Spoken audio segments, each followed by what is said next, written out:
دروغگو حافظه ندارد. کتاب شریف بحار الانوار الجامع لدرر اخبار الائمه الاطهار مال علامه بزرگوار مجلسی قدس الله نفسه الزکیه، العلامه الحجه مال علامه مجلسی، جزء 25، این صفحه 270.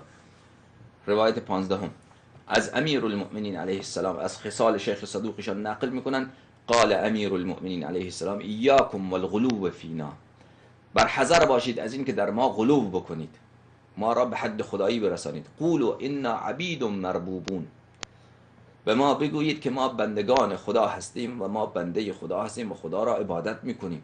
این را بگویید، یعنی قائل به خدایی ما نشوید که ما را خدا بدانید، ما خدا نیستیم، ما بنده خدا هستیم. قولوا فینا قولوا انا عبید مربوبون، بگویید و عقیدتان این باشه که ما اهل بیت اطهار علیهم السلام بندگان خدا هستیم.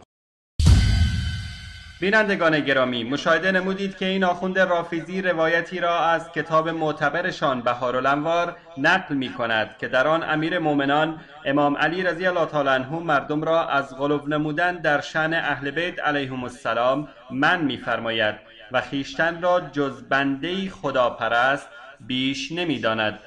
اکنون در دو کلیپ بعدی مشاهده نمایید که این آخوند افراطی و شخصیت پرست چگونه ائمه اهل بیت علیهم السلام را با الله متعال برابر و مساوی دانسته و همان صفاتی را که مختص الله متعال است برای ائمه اهل بیت علیهم السلام قائل می شود.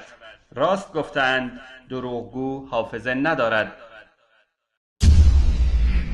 خداوند متعال عظیم در صفات، خداوند متعال عظیم در فعال. اهل بیت علیهم السلام عظیم هستند در فعال و عظیم هستند در صفات. یعنی همون طوری که علم خدا عظیم، علم حضرت ولی عصر علیه السلام عظیم، همون طوری که قدرت خدا عظیم، قدرت حضرت ولی عصر علیه السلام عظیم، همون طوری که هیبت خدا عظیم، هیبت حضرت ولی عصر علیه السلام عظیم، همون طوری که حکمت خدا عظیم، حکمت حضرت ولی عصر علیه السلام عظیم، همون طوری که پروردگار عالم کرم او عظیم، عفو او عظیم، بخشش او عظیم، عطای او عظیم، حضرت ولی عصر علیه السلام کرم او عظیم، بخشش او عظیم، عفو او عظیم، عطای او عظیم، جود او عظیم و غنی او عظیم و ثروت او عظیم. همان طوری که پروردگار عالم حکمت او حد و مرزی ندارد، فصاحت و بلاغت او اعجازه. حضرت صاحب الزمان ولی دوران امام عصر علیه السلام فصاحت و بلاغت او اعجازه و علم و حکمت او حد و مرزی ندارد. عظمت خدا در اینها متجلی دوستان عزیز.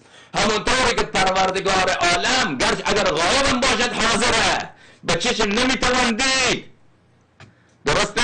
خداوند متعال غائب، کی به چشم دیده؟ پروردگار عالم. همونطور حضرت ولی عصر علیه السلام اگر به چشم هم دیده نشود حاضره، میشنود، حاضره.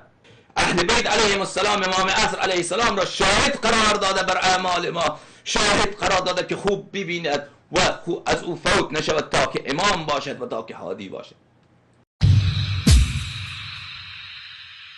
الله متعال می‌فرماید وما قدر الله حق قدره وما قدر الله حق قدره والأرض جميعا قبضته يوم القيامة والسماوات مطويات بيمينه سبحانه وتعالى عما يشركون.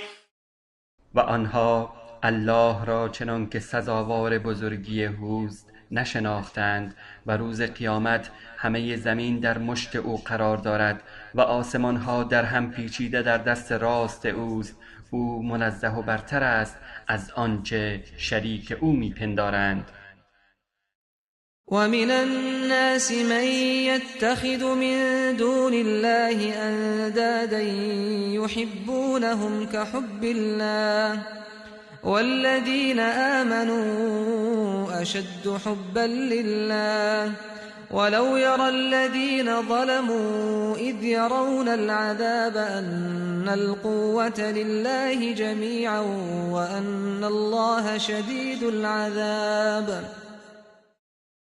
بعضی از مردم معبودانی غیر از الله برمیگزینند که آنها را همانند الله دوست می‌دارند، ولی مؤمنان الله را بیشتر دوست دارند. البته کسانی که ستم کردند و معبودانی غیر از الله برگزیدند، هنگام مشاهده عذاب الهی خواهند فهمید که تمام قدرت از آن الله است و اینکه الله سخت کیفر است.